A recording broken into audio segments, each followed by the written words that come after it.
Hi, welcome to the Gaming Stooges. Oh, is my beer spilling? No, Gaming Stooges top 10 games of 2016 in 2019. Sponsored by Deschutes But it's Black Porter Beer. It's 2017. No, it's not. It's 2019. I mean, in 2 years it'll be Not 2019. No, it won't be. No, he spent 2 years getting his cat out of his room and then pulling his pants up. Through the power of Donald Trump, we just went 2 years into the future. This is Donald Trump's America now, so yeah. That Donald Trump is certainly a president. Get your political views out of my video. That's all I have to say. Alright, so we're going to do our top 10 videos. God damn it. We're going to do our top 10 games of 2016. But before that, we're going to list off honorable mentions. Well, three of us are going to do that because Justin doesn't have any. Fair enough. And here's the more surprising thing. I do have some. Oh my god. No way. I don't believe this. I have 5 honorable mentions. I have it written on a piece of paper.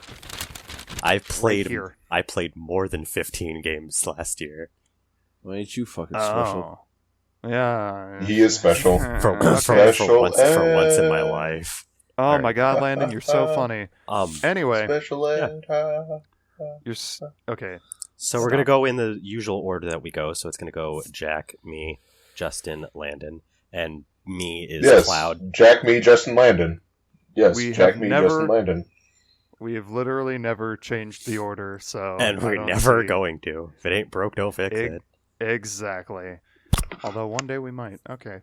Anyway, my honorable mentions, I would hope that we all have 5, Landon. I have 38.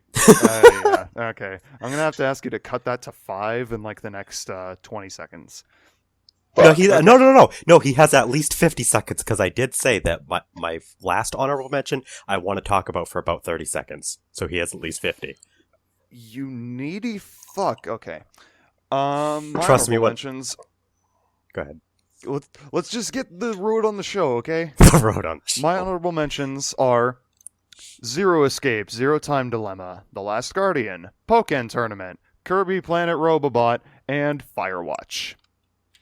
Robobot was only in your honorable mentions? Anyway, mine are Pokemon Go, because I literally only had one other game that I want to put it on Mobile fag. Toho Genso Rondo Bullet Ballet, Senran Kagura Estival Versus, Azure Striker Gunvolt 2, and Hatsune Miku Project Diva X. That was a hard choice because number 10 was the hard choice, but I do just want to mention it is definitely better than the last 2 Project Diva games based on gameplay because there's an actual story and there's also like it's sorted out by like the style the song is, and they got rid of the archaic system where it's like you have to get 80% and it's more based on your score and you can modify it through like the different clothing outfits. So it's a better game. It's just there's too much competition, but I do enjoy it a lot.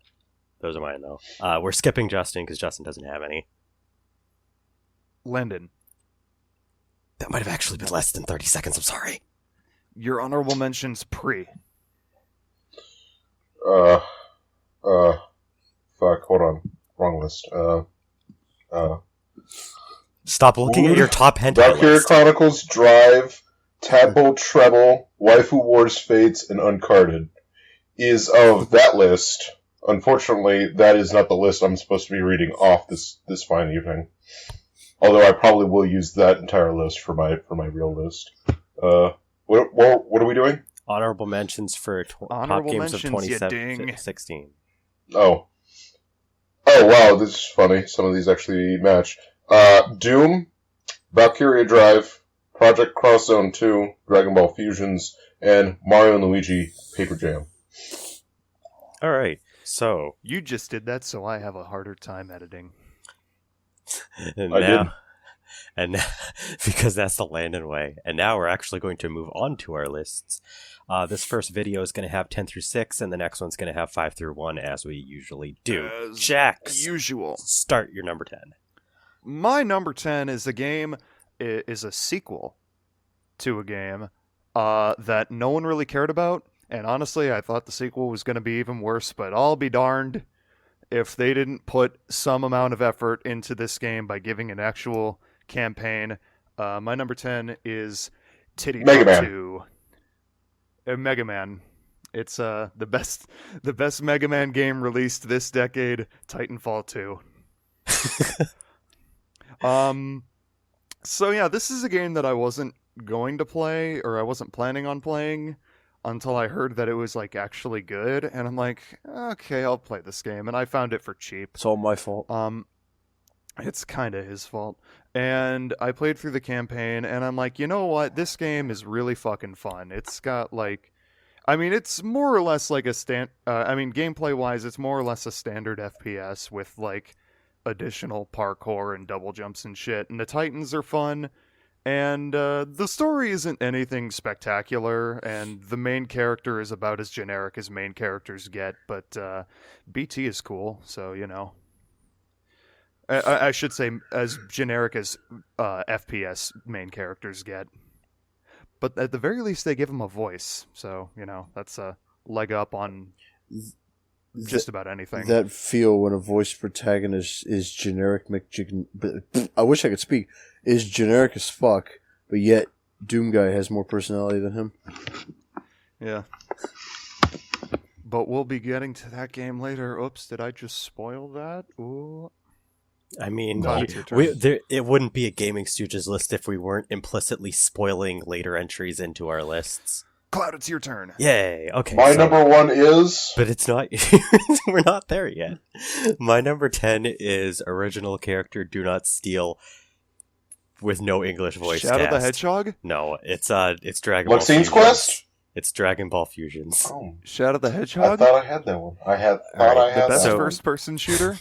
So Dragon Ball Fusions is a fun 3DS game. It's actually an RPG, and it's weird because it's like the gameplay is like you're in like a set area, and you have 5 characters, including your original character, which apparently has an actual default name. And then there's the enemy team of up to 5 enemies, and you actually have to like position yourself, and then you hit them, and like if you're doing a melee, they actually have like a thing, and they can guard. So it's almost rock paper scissory though. Like they just like you can like you it, for them like if they're defending, but if you're defending, like you can actually kind of like see where they're gonna go. But it has an interesting dynamic to the different aspects to like the actual battles. It's the story is like they end up wishing for like I can't even remember like the first 5 minutes of the game, but like they end up making a wish, and like it basically fuses all of the worlds together into like a pillar, and like you can go through you can like grab different people from different time periods and just gank them. Like you end up getting Kid Goku like a portion into the game. But They want to have a tournament of the strongest fighters. yes. For Europe. Okay. You can continue now. Oh, I wasn't sure if you were going to cut in and say more, but no, I was basically answering your previous question. You have to, in order to progress the game, you have to collect energy, and you do this by, there's 5 types of energy. You have to do this by recruiting characters that will provide that kind of energy, and defeating those characters also in battle provides you with that energy too. You can get more max energy by actually recruiting them, and there's 5 different races, so it's kind of like Xenoverse in that aspect, but the gameplay is totally different. But they have the races aren't all the same.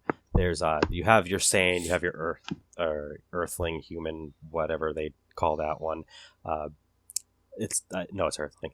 They have Namekian still, and then they have, instead of Majin, they actually have like Majins and Kais that are all rolled into one called Offworlder, and then they actually have instead of Frieza race, there's Frieza race, Zarbon's race, like all these other races fused together as Alien, and there's like a bunch of like made up characters that they made to like seem like you know to fill all these different slots that you can create, and you can do fusions with your main character and other characters, and some of the things that get made with the EX fusion, like it's a permanent fusion.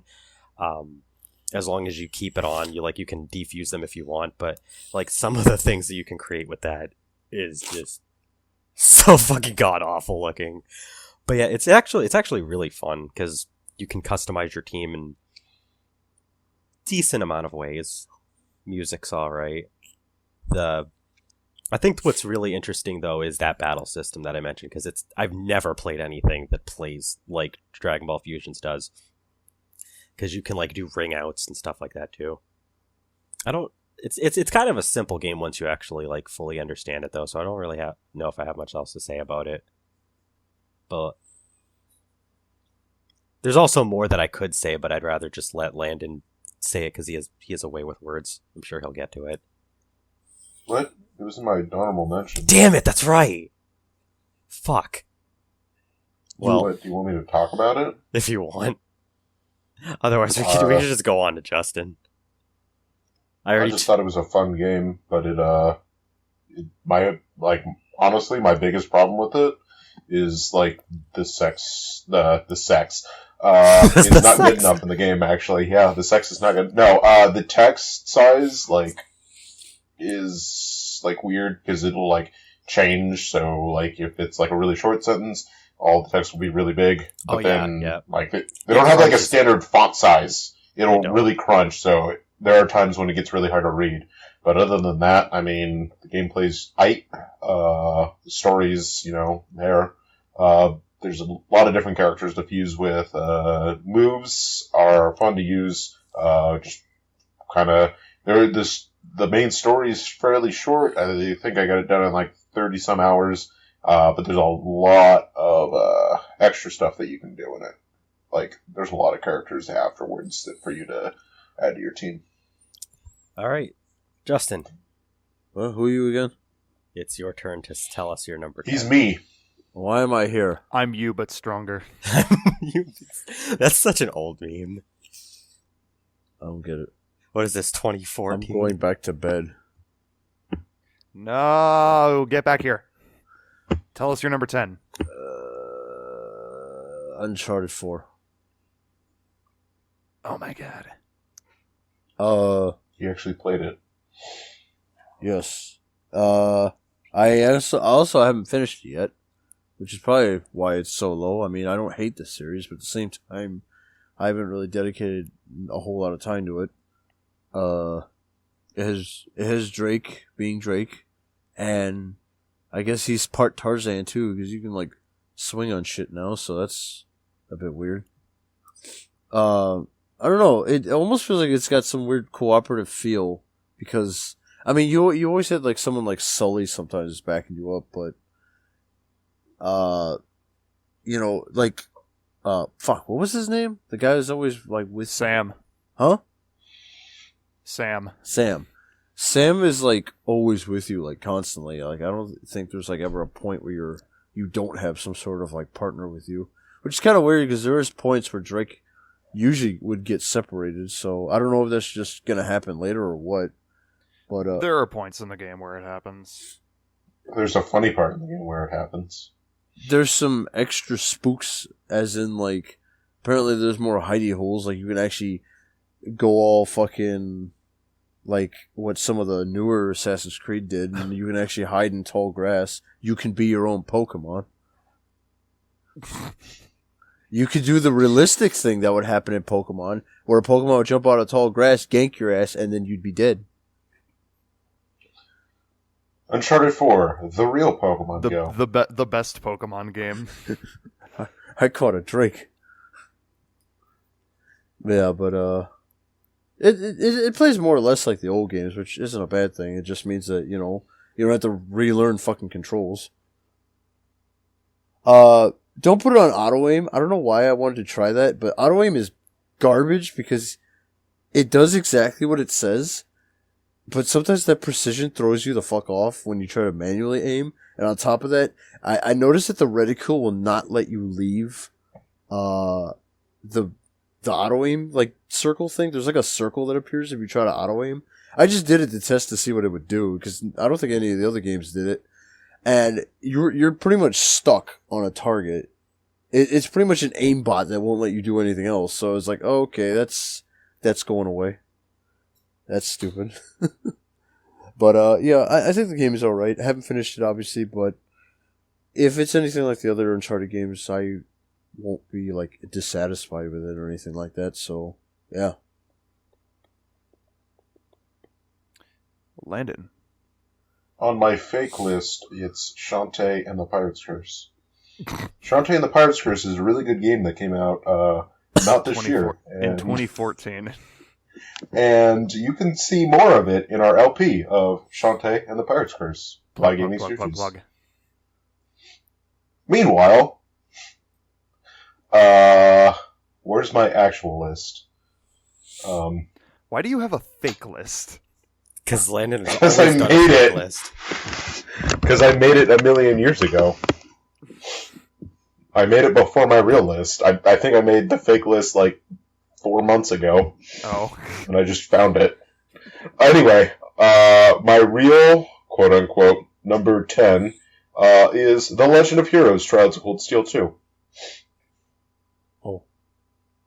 Do you have to talk about it now? Yes. Are there trails in the sky? Not in this game. Oh. Well, no, that's false. There are giant ships that sometimes fly on screen. So, yes. Anyway, Legend of Heroes Trials of Cold Steel 2 is the sequel to The Legend of Heroes Trials of Cold Steel. I never would have guessed. Never. It is, specifically, I'm playing the Vita version. It came out, the first game came out last year, and I didn't play it until earlier this year, and then I picked up the sequel.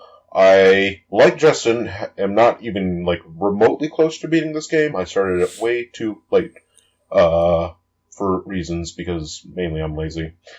Anyway, The Legend of Heroes Trials of Cold Steel 2, would probably actually move up on this list, rather than down or off, as I go through. A couple things from what I've played so far.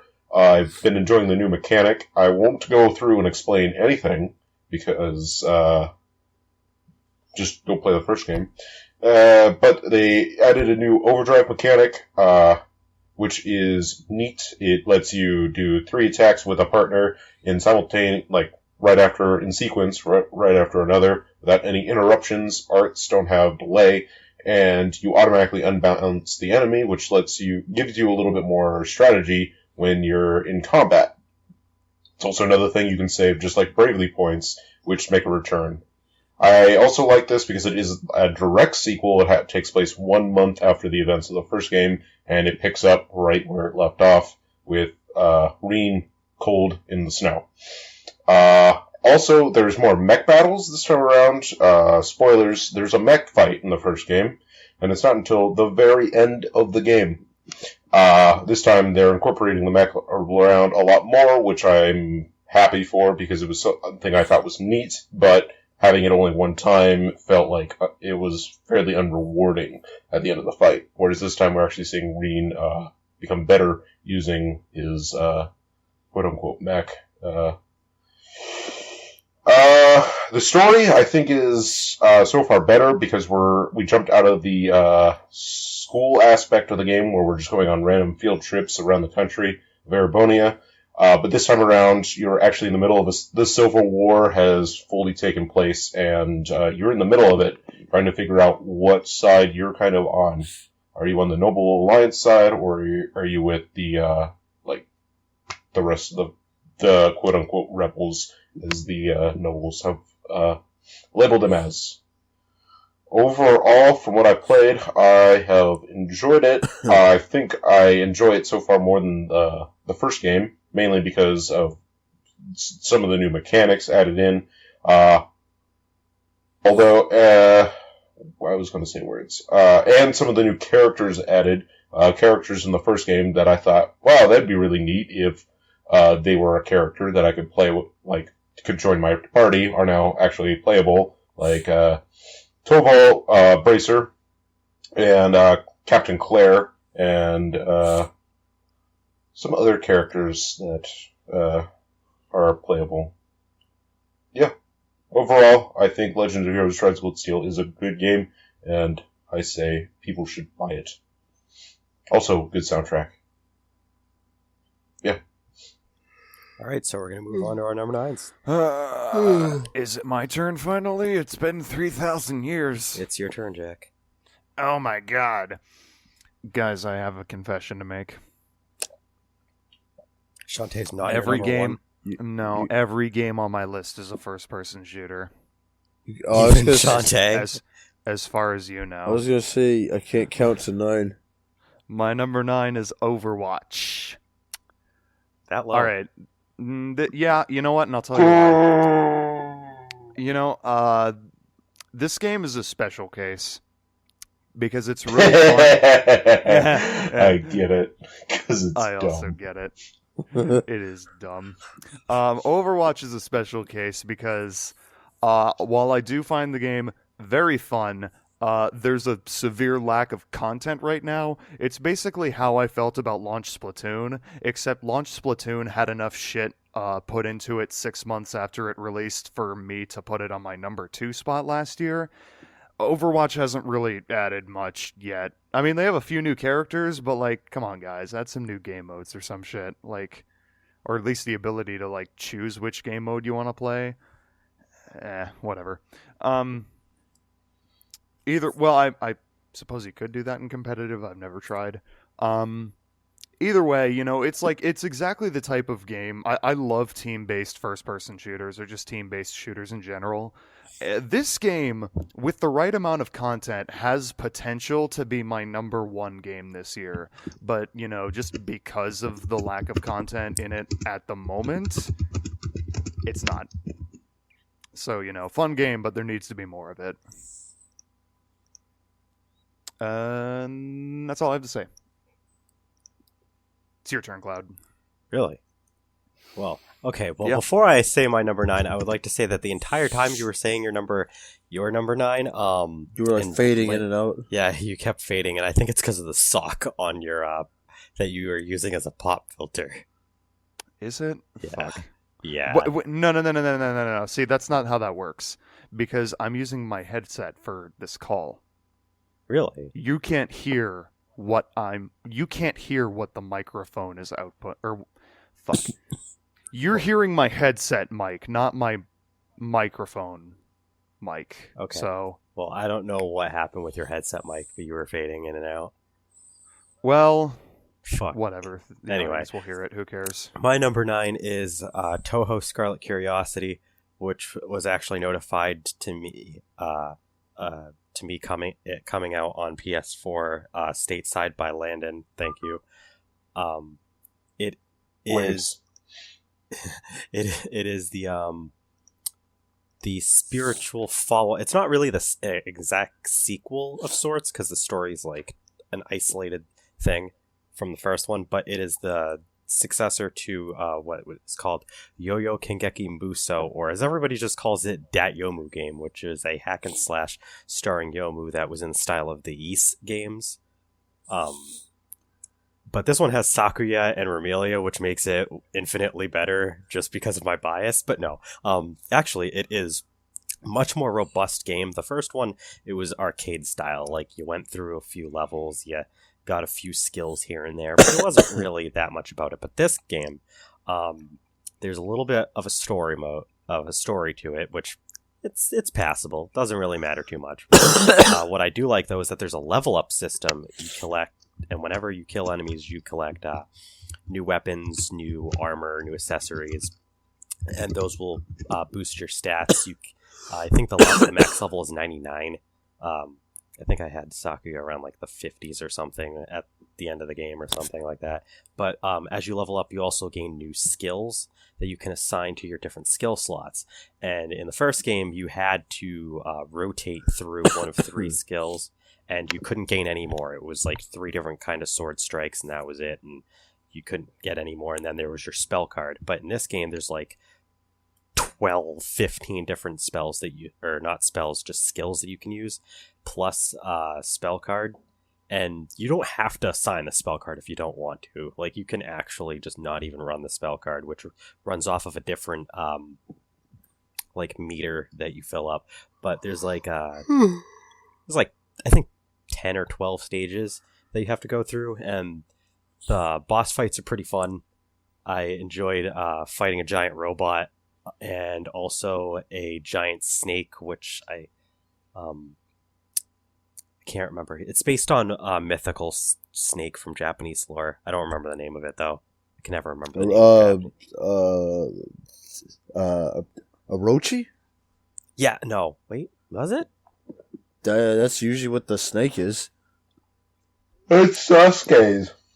It might be, but there's those boss fights plus a few boss fights with actual Toho characters like Moko and Suika, and there's actually a post game where And you can do, Sasuke. and Sasuke, Oh god. and there's also a post game where you can go through this one dungeon, and playing through it will allow you to fight Flandre, and then beating Flandre actually allows you to do a mini sub level with Flandre herself, and she is fucking bonkers. It's a nice way to wrap up the post game and reward you for continuing to play. Plus, you get another weapon, which is like a bragging rights reward for the character that beat her. But yeah, you can play Sakuya or Romelia. They each have their own sets of things. It's a pretty enjoyable game. I think I clocked in like 15 hours or so with it. It's not a very long game, but there's enough there to have a pretty fun experience. And I mean, it's Toho, so I have to have my Toho. Yeah. You said the snake is Thank you, Japanese. Based. Oh. Yeah, thank you, Based Xseed, for bringing that over. Okay, yeah, it has to be Orochi, because the only ones I can think of is Ouroboros, which is Greek, and the Norse equivalent, which is also not the right one. No, it was definitely Orochi. It was based on Orochi then. Yamata no Orochi or something like that. Yeah. But anyway, The that Naruto character? that's all I have to say about Toho's Scarlet Curiosity. Justin. Speaking of snakes, 9 is XCOM 2, which has snakes in it. Snake Eater. which has snakes in it. Yes, it's like, oh god, snakes. Well, at least it's not the bees. XCOM 2 is definitely, well, I think it's an improvement. Like, some people seem to think that it wasn't. I'm not sure why. I mean, I kind of like the fact that the pacing is a little bit different, and they've kind of like changed the layout a little bit. They seem to have given you less areas to build. I don't know if that's supposed to make you more resourceful with your decisions, or if it's supposed to make your gameplay more speedy, which I'm not sure how I feel about sacrificing strategy for, well, maybe it does add strategy, but it kind of like paces up the game for a type of genre that you're not supposed to be rushing in. So I don't know how I feel about that, but one thing I definitely like is the fact that you're fucking invisible to the aliens until you start actually doing shit, which was a problem in the original XCOM when you just run up to an alien that was just standing around and suddenly he gets like a free fucking move on you just because he saw you. It's like, you guys are assholes. So I like the fact that you can, speaking of ambushes and shit like that, I'm glad that they changed the fucking Overwatch system in which everybody decides they want to shoot the same guy, and like either everybody misses or everybody hits, which kind of wastes everybody else's shots. It's like nothing worse than seeing like all 6 of your squad mates with all their heavy weapons just shooting the same guy. So they take turns this time, which is fucking amazing. Would I say the game is harder? Yes and no, because I think if you adapt quick enough, you can actually just kick the shit out of the AI for like the rest of the game.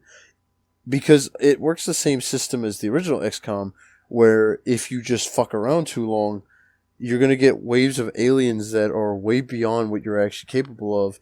And if you don't get a game over, you're just gonna continually get your ass beat until you either bulk up a bit more, or you do inevitably lose. So, I do think the gameplay is more or less the same as the original, just with some tweaks.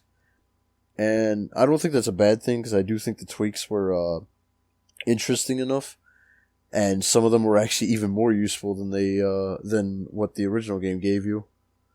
And the Renegade aspect, I mean, some people might be salty about the fact that the original XCOM made the bad ending, or XCOM 2 made the bad ending canon, which might have pissed some people off, but I didn't mind it because where else could you really go for a sequel other than maybe Terror from the Deep, which was balls hard in the original XCOM, so I don't know how I feel about that one. And I do mean original XCOM, classic XCOM. But otherwise, I think it's a good game. Some people might disagree. I'm not sure why, but I think they did all right with it. Speaking of classic games, RuneScape Classic. Oh, That can't Okay. that can't possibly. Okay, Landon. But Landon, Wait, 07 is- Scape came out in 07. No, So? he's no. He's This is talking, my fake list. He's talking about the classic RuneScape, like the one that came out in 01. the Yeah. the blocky RuneScape. one. Classic. Gotcha. That's my number 9 on my fake list. I gotta keep the audience, entertained somehow. The number 9 on the other list is Kirby Planet Robopot, where you get a mech and you fight people. And the mech's cool, and there's a lot more shooty sections. This Kirby's better than the last one, and there you go. Oh, And now for my usual thing where I actually give away a game that's on my list higher up, so I'll explain it better. No. solve that. You don't say. You don't say. I do Is it say. RuneScape Classic? Yes. You better start saying it. You'll never say Actually, anything ever again. that God damn it, that's my number 1. How did you know? I know everything. Guys, I have another confession to make. You can't- What's your confession? I lied earlier about all of my games being FPSs. What's your number 8? Let's see. Let's consult the list. A piece of paper. Yeah. I just have mine on a No, notepad no, file. it's You- he's right though. It's Peach. It's an LPS, lewd person shooter. It's a lewd person shooter. He's played a game that hasn't even come out yet. Jack, tell us your secret. It's also a course in Mario Kart Double Dash. Oh, Peach Beach Splash. Anyway, my number 8 is, oh my god, it's Fire Emblem Fates. oh no. It kind of rhymes. There's a Um, tank unit in Fire Emblem Fates, so they do shoot. But you don't get to play it from the perspective of that Okay. tank. Okay, fair enough. I will say, I have only played Birthright. So really, this is kind of like my number 8 is Fire Emblem Birthright. Half. I haven't It was his half of Fates. Not even half, because there's the other two routes. Well. It's 40% of Fates. Anyway, It's a I mean, third.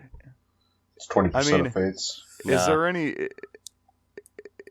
Who's to say that my Fire Emblem will be lower on my list? Because once I finally decide to play Conquest, I don't fucking know. It'll happen eventually, maybe. But either way, so kind of just basing my opinion on the game as a whole on Conquest. On Conquest, a game you've The never Birthright. played. Alright. or on Birthright, I mean, the way Sakurai intended. But I mean, I enjoyed it. It's I obviously enjoyed it enough to put it on my list. I didn't like the characters in this game quite as much as I did in Awakening. Well, let me just tell you that, I mean, if you're like me, you'll dislike the characters on Birthright, but like the story more by comparison. And you'll dislike the story on Conquest, but you'll like the characters more. Well, we can get Yeah, into it's that kinda- when we get to our respective slots with that, because I'm That's- sure Fates is on Justin's list. That's kind of what I've heard. I'm sure I can guarantee that it's on all of your lists. Well, except for Landon, because Landon, didn't you already say yours was wasn't yours an honorable mention? On one of my 2 lists, it was an honorable mention. It was. I will never tell you which one. His fake list. God damn it! Anyway, What a twist!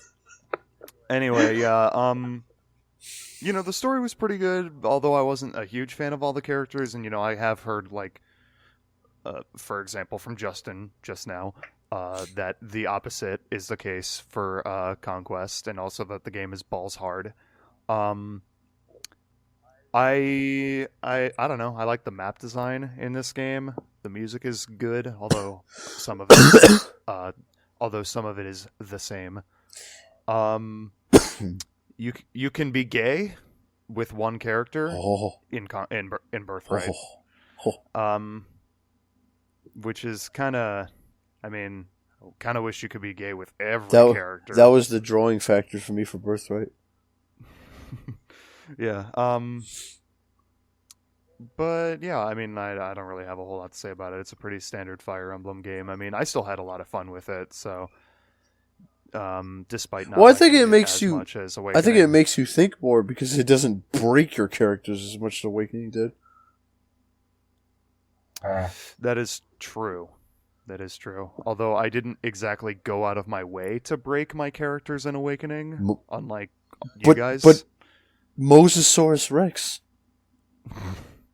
Except, okay, there was one playthrough where I made Donald like unstoppable. Oh. But aside from that, that's basically it. Yeah, that's all I have to say about Furblum Fats. Furblum Fats. All right, my number 8 is Pokken Tournament, which, similarly to everybody else's last entry, I don't have too much to say about it, but I will say it's a fun game. I like the character roster. It's a little bit more unique than I was expecting it to be. It was not the whole, hey, let's just throw every fighting type Pokemon we can into it, like a lot of people thought was going to happen. So I am impressed with the roster. I'm still a little bummed at the roster size, which they're finally filling out, but only in arcades, so I can't actually give any points to that.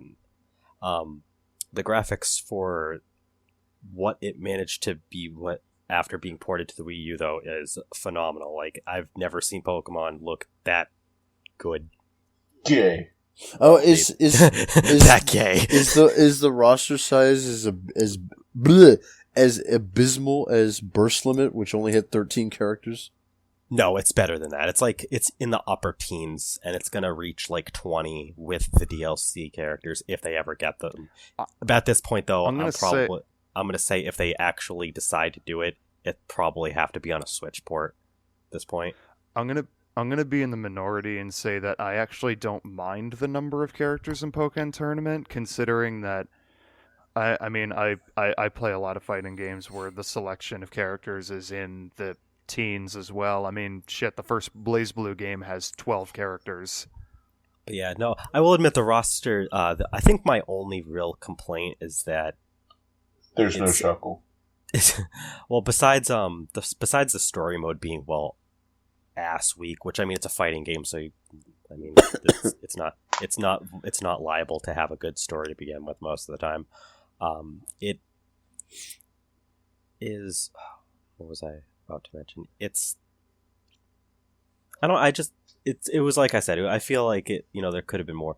Now I remember. Despite as like interesting as the battle system looks, it's a lot simpler in execution. Like, everything is just a command button with an arrow sometimes, based on whether you're in the field phase or the duel phase, because there's two different phases. They shift between them. The duel phase is your standard, side view, just going across, and then the field phase is like a pseudo, like it's basically 3D, but at the same time, like, the way the character moves is not like fluidly 3D. Oh, you're no! You're gonna be focused on the other enemy at the same time. It's a Naruto game. It is, but no, it plays well enough, and the shifts make it interesting. And I do like the supports. Landon, go pee. Yeah. I have to pee. What? We Stop complaining and just go pee. Just You'll be go. back. No, I'm just singing a song I'm listening to. Jesus. Okay. but anyway, there's plenty of support packs too. Each support has 2 mons, so like you can choose which one you want to use at the start of each round. And each Pokemon has like a different affiliation. Some of them are technique based, some of them are speed based, some of them are power based. Which was actually something about Dragon Ball Fusions that I didn't bring up, is that units in that game had the same exact affiliations. It's almost like there's a lot of games that use those three categories. I wouldn't be surprised. There's probably like 50,000 games that do that at this point. But yeah, no, I liked it. Besides the fact that it was, kind of simple. It was, I can understand it for being simple. It had a decent enough roster for it being small. It was fun. I like the customization for the character and being able to level up and put points in certain ways to kind of flesh out your chosen, your preferred fighters too. So it's a fun game. I like playing with. It's good with friends. Justin, go ahead. Oh, what number are we on? 8. My number 8 is My Little Ninja Can't Be This Cute. What? You'd think I was talking about Mirai, but I'm actually talking about Ikaruga. Even though she's not really little. What? Oh, okay. Senran Kagura. Good boy. So why did I put this on the list? I don't know. Why did I put this on the list? You know, I don't know. Because I like beating the shit out of things and seeing the reaction it gives. Of course, instead of blood and gore like I'm usually used to, they just get naked, which I guess is as good. It's not Guro, but it's okay, I guess. It's literally on his list because it has a Hime. Oh, okay. That's not true. So Yeah, It's on his list because it has 2 Hime. actually has that's true. actually has 3 if you count Yomi. Oh, yeah, true. We don't talk about her. She's still just because she's a different hair color, she's still a Hime. Although she wouldn't want to be called one because she would be really pissed off. Actually has 4 because it says Yozakura, but Yozakura is fucking garbage. She doesn't count because her hair isn't long. Well, it's not just She doesn't count because she's fucking garbage. Yeah, I don't like using her. I never want to use her. Anyway, what do you call it? What was I trying to say here? You guys fucking distract me, you pieces of shit. Sorry. But yeah, Hashtag sorry, not sorry. it's the only Senran Kagura I've ever really played because I don't think I had a 3DS at the time that Burst was out, or I just didn't get it. And when I did get a 3DS, I completely skipped over 2 for some reason. I don't know why. And I didn't get Shinobi Versus because Vita. It's on the PC, faggot. Don't you own a Vita? Yeah, but it's busted. How did you... I have no idea how it busted. Anyway, so I got Estable Versus because PS4, glorious HD. Wait a second. Hold on. Oh, okay. The man who punches wall doesn't know how he busted his video game system? Continue. What do you call it? But this, the story, it's pretty simple. I mean, I think it's I kind of get little tidbits of Shinobi Versus, but I think it's definitely simpler than Shinobi Versus is, which I think went a little bit deeper with some of the characters. Estable Versus just seems a lot more lighthearted because hey, it's a beach with a bunch of girls on it. It's what more could you want? They got the what you call it, the costume changing, all the stuff Senran Kagura is known for, the lewds, and the fact that it is unknown whether or not they have private parts. That's one of the wonders of the world right there. No one knows. They do. They're just really sparkly. I don't know, man. It could be like the fucking Bermuda Triangle. You stick your face in their nipples and suddenly you're in some alternate dimension. I'm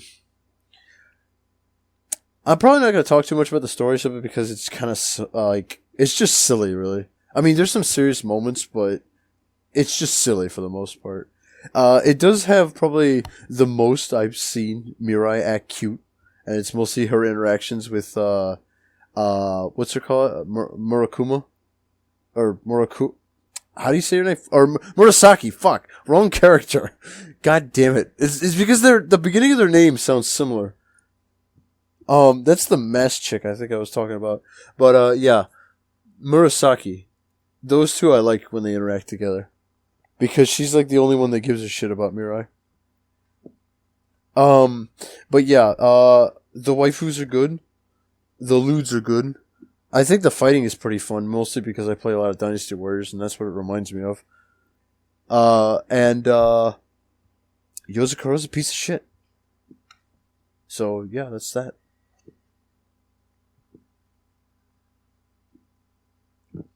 Landon, It is time for your number 8. can we move on, please? We're not even done with our number 8s, and we're 48 minutes into this recording. And now he's intentionally. Speaking of shit, anything. Teenage Yes, Mutant Landon? Ninja Turtles Mutants in Manhattan. What? Oh yeah, that's the game that you played for like an hour. Wow. Huh. And It's also not- Shantae Half Genie Hero. There it is. I was doing a dramatic pause, and then you guys, talked over that. And now I don't feel like talking anymore. I will spank you, Landon. Anyway, Don't so my spank number me. 7 is. Oh. Are you actually gonna just not say anything about it? No. Well, I mean, now that you've been so... Hey man, you're- I didn't tell him not to talk. I'm just saying, let's No. let's keep it rolling. Landon, do you have anything to say about your number 8? No. I don't have Okay, anything Jack, to say your number 7. Okay. See, you know what? You know what's gonna happen now? I will play is I'm gonna goddamn start saying my mediator number if I have 7, to. and then he's gonna interrupt me and start saying things about Half Genie Hero.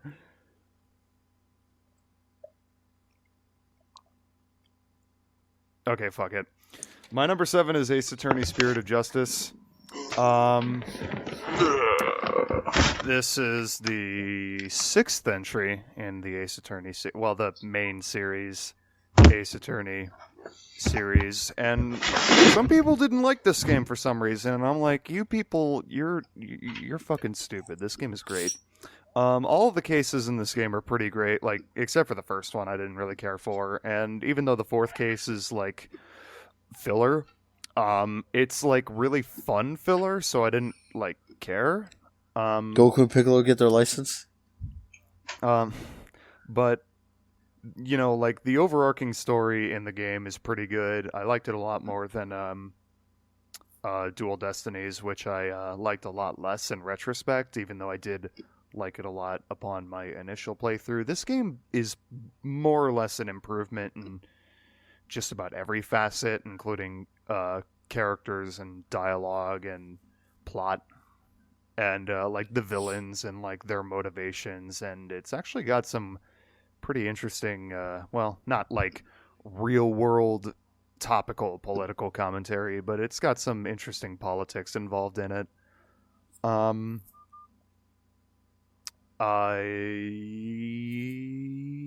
Yeah, that's all I have to say. Oh. Okay. Cloud. My number 7 is actually, funnily enough, Mega Dimension Neptunia V2, which is written as Roman numeral 7. That was not intentional. But it is the 7th game in the series. It is the 7th game in the series, which is why it's like that. But anyway, it's the newest game in the Neptunia series is actually the follow-up to the core series with Mark II, Victory, blah, blah, blah. It's, the story is, I'm going to admit, the story to me felt a little weaker than previous games, which is why it's a lot lower on my list than the previous Neptunia games have been. But the gameplay is, a little, while still a little, needs edges smoothed out, it gets the job done. It's a little bit better than the previous games. It's a little bit less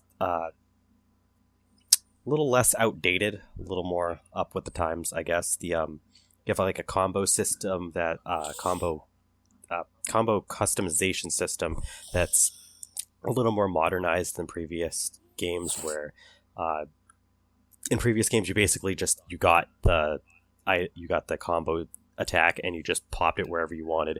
Well, now there's like restrictions based on your weapon that you have. You may not be able to actually put all of the attacks in, and enemies actually have a certain string oftentimes that they're weak to, and if you figure out that string, you can actually make it easier to defeat them, get bonuses and stuff like that. The characters, I mean, it's the core characters are there from like every other game in the series, but some of the new ones, I don't know how I feel about them per se. I mean, they're not like bad characters, but like they're not like, I'm not like totally invested in them. And if there's one thing that like Neptunia V2 does wrong that like you don't do in an RPG for an extended period of time, you don't split the party up for a very long period of time, and that's almost the entire second third of the game.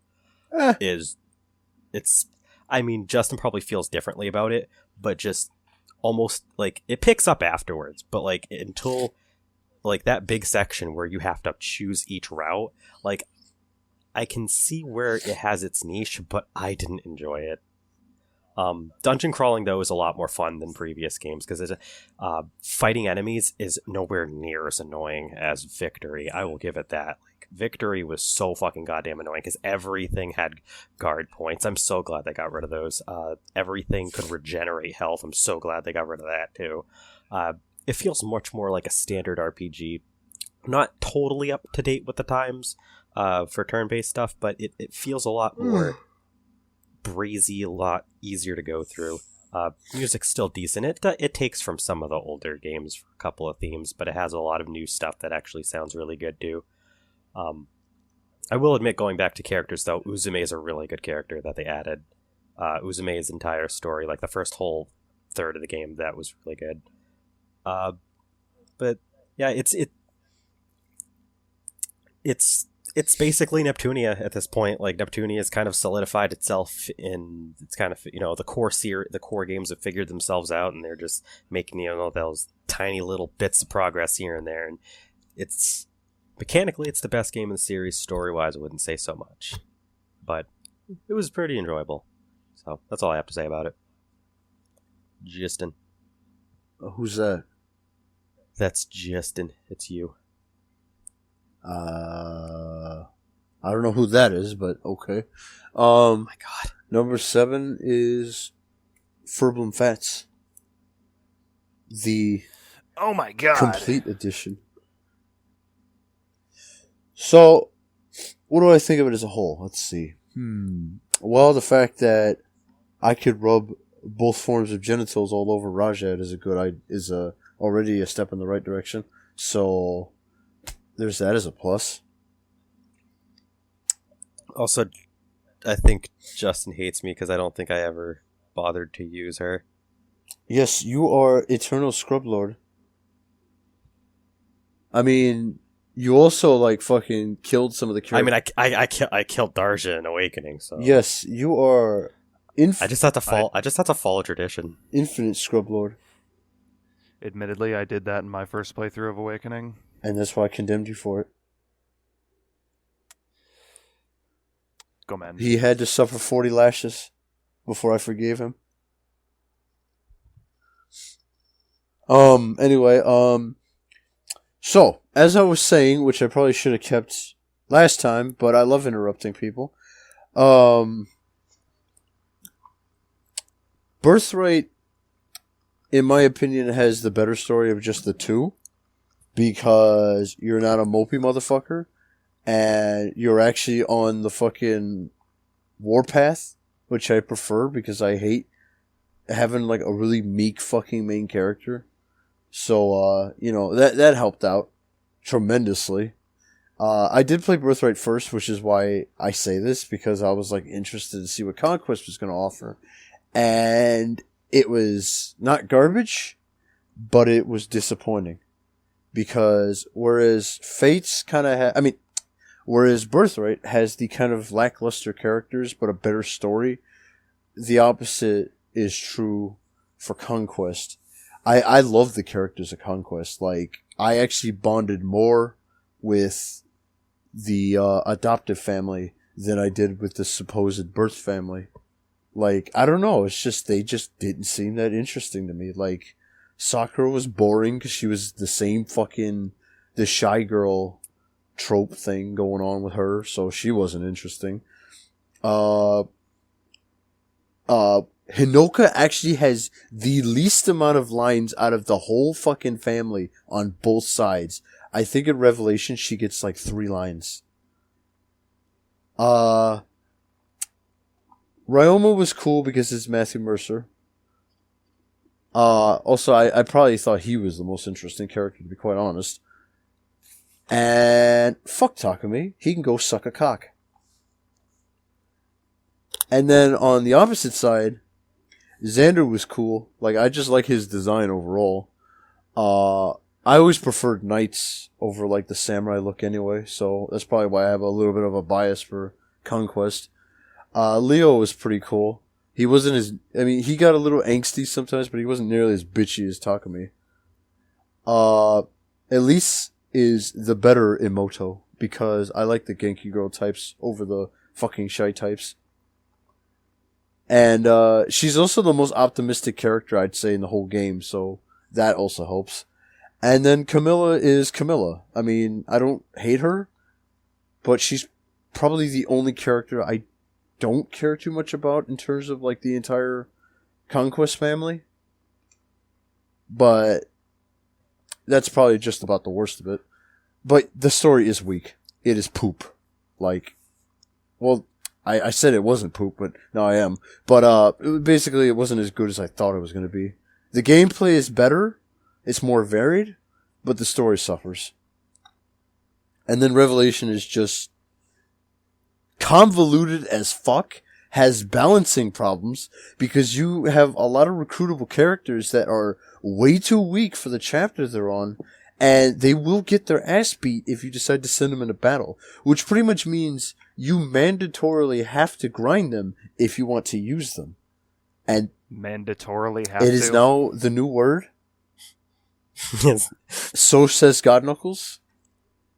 No. It's not that you said mandatorily. It's that you said mandatorily And have to. So, like, you were just redundant.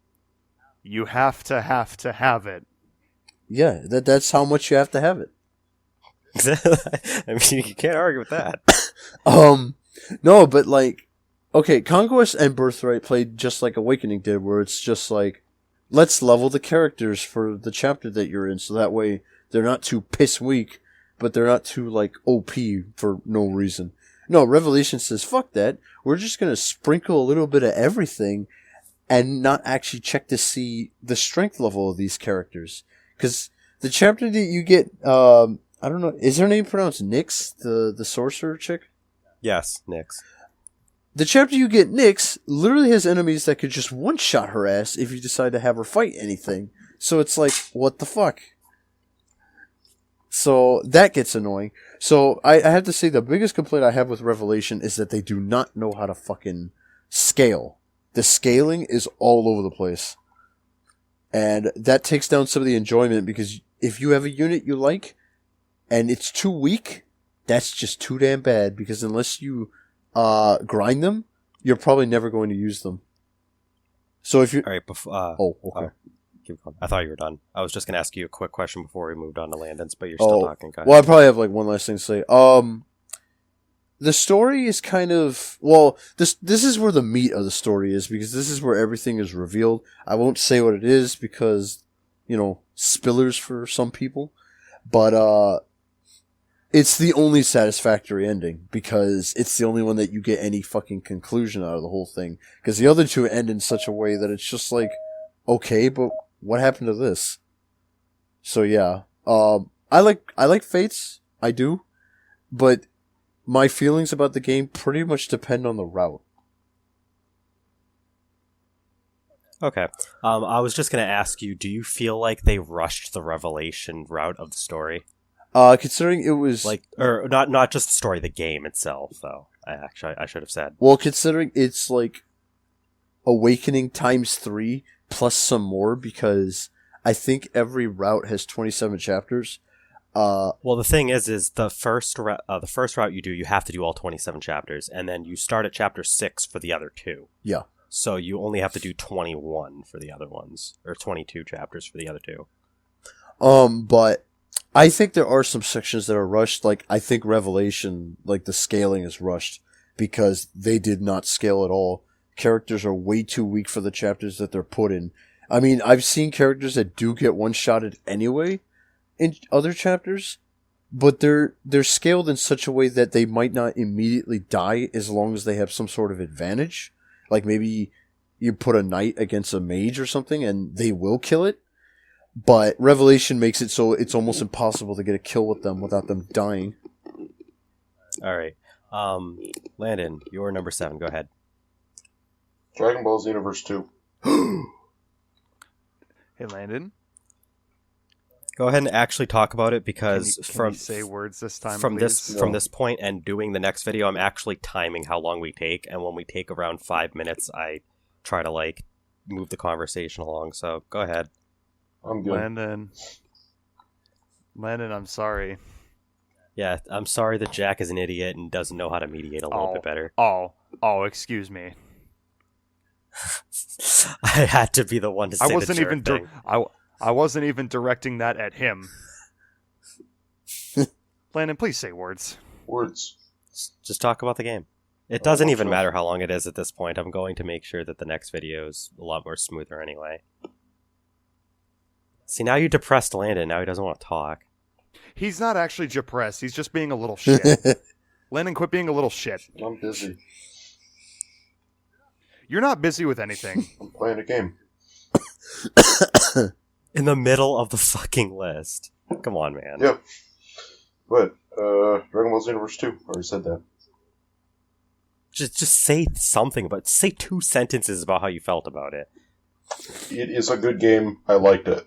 What did you like about it? You said 2 sentences. Lennon, That's not in my contract. Stop being a little bitch. That's not in my contract. I thought Dragon Ball Xenoverse 2... I made the contract, please. I was going to say, you made us sign contracts. I thought Dragon Ball This was not in Xenoverse the 2 contract. was a... There's things I like about Dragon Ball Xenoverse 2 more than the first game. There are things I like about the first game probably more. Mainly that you don't have to replay the story 8 million times.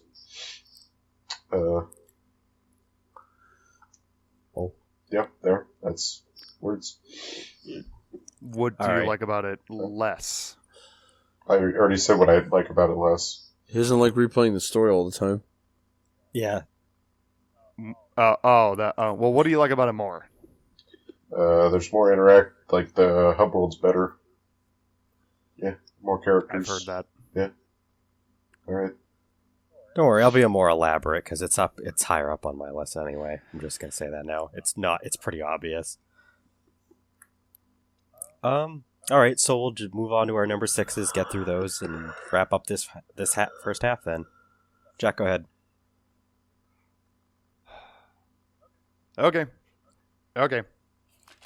Whoops. I almost dropped something. My number 7 was Shantae Half Genie Hero, and I really liked the game. He was waiting for that one. Do you want to say words about Half Genie Hero, or do you want to wait until it shows up on my list? I don't want to say anything. I just wanted to do that. Jack, what is your number 6? Oh, Landon, you are a child. Sometimes. My number 6 is Tadpole Treble. Yay! Tadpole Treble is a fun. It's a pretty short game, actually. That's the only complaint I have about it, which I was going to mention eventually, but thank you. You're welcome. Tadpole Treble is a fun, cute little indie game made by Matthew Taranto the guy who drew and wrote Brawl in the Family. Oh, cool. I didn't know that. Yeah. He's, ever since he finished, and even before he finished Brawl in the Family, he's been developing this game with a handful of other people. There was a Kickstarter for it a couple years ago. What was the next thing I was going to say? Basically, you're a little tadpole that gets lost from home because he goes too far down from the river because he was being a little rebel. And oh wait, it's a she. Fuck. He's being a stupid bitch. Did you just assume it's gender? The main character is actually female, and her name is Baton. She gets hit on. She does get hit on. Actually, there's a whole song about that. But basically, the levels are like flying through like I guess would you call it sheet music? For like the music that's playing in the level. And basically, you dodge spike balls, or actually just dodge the notes in general, and which can be like any amount of obstacles, and collect like bubbles and shit. And it's just a fun time. It's honestly like it's a short game, but it's replayable. It's got I think it's like $10. I beat it in like one sitting. The game is like under 2 hours long, but I still enjoyed it a lot. It's a fun little rhythm game.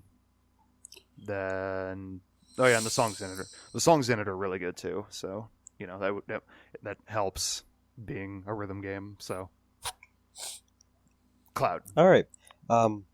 My number 6 is actually Fire Emblem Fates. Something. Oh my god. What do I feel like saying about this game? Like Justin said, overall the story's probably weaker than Awakening by a bit. It's not as interesting. The characters make up for it, but only so much. I will admit I did not get to the Revelation route, so that's why I did ask Justin about it, because I finished all of Birthright and almost all of Conquest. I do have to say, one thing that was not mentioned yet that is a feature that I really liked about the game was the My Castle hub world, basically. Like, in the last game, Awakening, it was just a standard, like, world map. It, like, any strategy RPG, like Final Fantasy Tactics or whatever, you just kind of, like, go to little locations and there you go. But My Castle is really cool because, like, you get to set up, like, where you want, like, your shops to go, where you want this to go, that to go. And you get to, like, customize your own little, area where all of the in-between battle stuff happens. It's also where you can recruit other people that, like, use Street Pass and stuff like that. So that was a really cool feature that I liked. I liked that the character that the main character that you had, like Justin said, the main character that you get to make is an infinitely, in my opinion, much more interesting character, because I feel like the whole hero that doesn't remember what's supposed to be going on thing is, there's a little bit of an aspect of that to this one too, but not so much. Like, he gets a lot more invested in the other characters, and then in Awakening, where he's just kind of leading the team, and that's kind of it. Like, you get a lot more personal with a lot of the characters in this game. Birthright is like your kind of standard, where you're like, you just go through the stages and you just fight everything. And Conquest is a little bit different, where there's like different kind of challenges. I will say one thing about Conquest: it's like Justin said about Revelation, it can vary. Like, some stages are really challenging, and then, like, you'll have a stage that you can finish in, like, 3 turns. It's kind of weird. It fluctuates.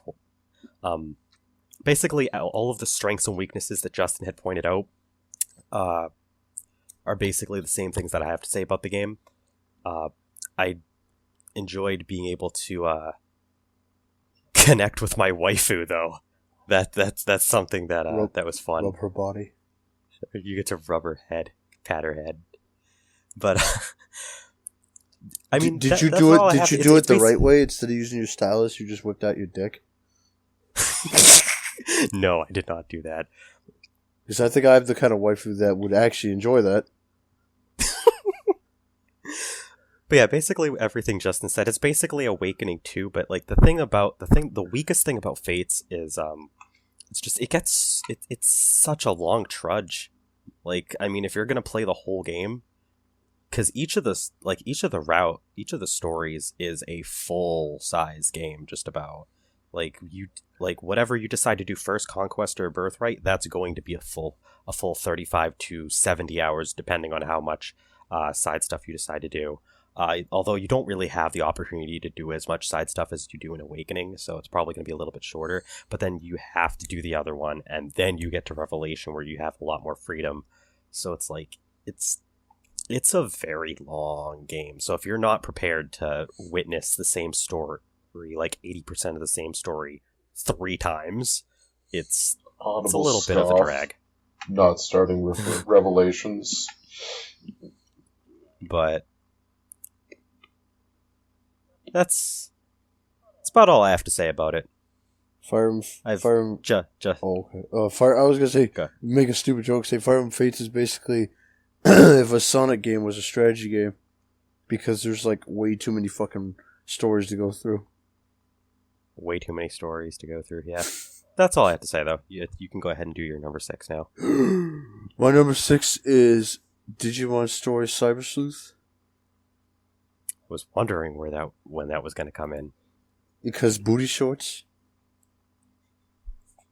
But because it's like Pokemon except better, right? So Digimon, I think. Well, I mean, Landon's played it and shit like that, but I think, me and the Clouds is like the only like real fans of Digimon, like who actually know about the lore and shit. I'm going to say, as much as I do know, you're definitely the bigger Digimon fan than me. You are the biggest Digimon fan out of all of us. Okay. We just won't talk about how I probably watched some of the TV shows and the movie, but yeah, sure, whatever. Yeah. I did too. I'm just saying that he's just like completely writing that off, but whatever. That's hey, true. You know who didn't? Me. Do you know who Z? Jack, stop trying to make yourself look good so that Landon will notice you and forgive you for your transgressions. Do you know who Z Millenniumon is? Fuck no. You are a failure. I did. It is a Digimon that its simple, its very existence would destroy an entire dimension. But oh yeah, that's right. Yeah, it's that one that no one wants to mess with. It's that one. Yep. Anyway, okay. So Cyber Sleuth is basically you're a sleuth who's cyber-like, because in this iteration of Digimon, the internet is literally like a second life that you can have, because you actually like project yourself as like some sort of weird avatar thing, and it's like virtual reality but like times 11. And bad things happen to you. You get tentacled, and you become like some weird half human, half cybernetic entity thing that can like jump through like electronics and shit. That's how you get into like the digital world and shit like that. Oh, of course, for some reason in this game, it's not really the digital world per se, because the digital world is actually in the game, but you probably won't see it until several hours into it, because it's like, I guess it's like the proper digital world, whereas the digital world you're inhabiting is more of like, I don't know, some subspace in the internet. I have no idea. But it does play kind of like Pokemon. If anybody's played the old, not like super old Digimon World games, like Digimon like World 1 and shit, talk about more like the DS Digimon World games. It plays like that, where you scan a Digimon every time you run into it, and if you get 100% scan, you can convert its data into a Digi-Egg, and it will hatch into whatever Digimon that you scan. This can happen all the way to fucking Mega. Don't ask me how that works. It just does. And They kind of do the Pokemon thing where they limit how strong your team could be at any one point. Instead of badges though or anything like that, it's like memory units. So your party memory is what's limiting how strong your party can be. So don't expect to just like sit in one dungeon, grind your fucking in training levels all the way to fucking mega, and then just steamroll the entire game. That's not going to happen. Because some of the memory things are locked to the story. You can only get them by actually doing the chapters. But I like the story. Like it's actually like it's because it's a dark story, which is something we haven't really had in a Digimon video game since the Digimon story games have been mostly kiddish. So I like the more dark aspect to it. The character designs are pretty good. I'm not just saying that because Kyoko is best girl, but they are pretty good designs. And I like the music because it's probably because I'm a Danganronpa fan, but the music definitely sounds. It's got that vibe to it because it's the same guy. I like the variety of Digimon. There's definitely a lot of Digimon in this game. Not all of them are in it, but there is definitely a lot. I mean, I don't know how you can cram 1,000+ Digimon in one game. And like the only issue I'd say I have with it is I think the game can get a little too easy depending on how you build your team. And if you just grind up the ass like I do, where you spend like 18 hours grinding Digimon in front of the final dungeon. Yeah, like I like the Digivolutions, I like the characters, I like the story. Gameplay's good, I just wish it was a little bit more difficult. And there was a little bit more strategy involved because some of the enemies you could just plow through just by getting your strongest Digimon and just wailing on them until they die. Only healing occasionally if you really need it.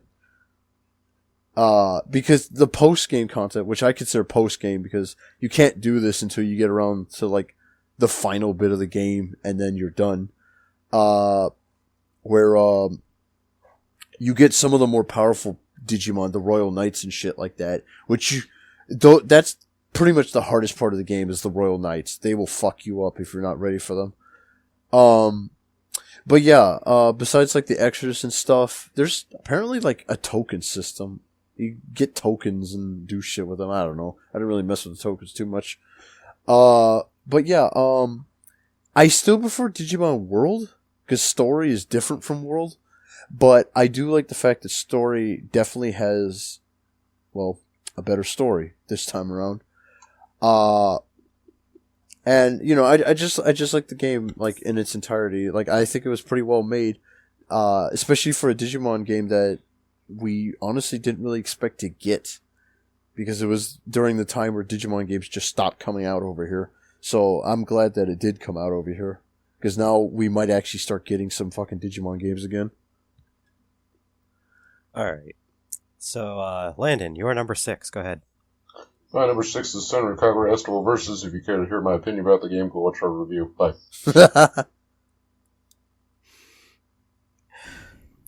I'm only going to let that one go because you did actually review it and you did have a thorough opinion about it in that video. And I was in it in more ways than one. So, if you would like to leave it at that, we can leave it at that, and we will move on to our top 5 in the next half of this countdown. Oh no! Click here for part 2. Click here for viruses. If it's up. Oh boy, viruses! Click here to install Norton Antivirus to get rid of those viruses. Whoops! Now you've got another virus to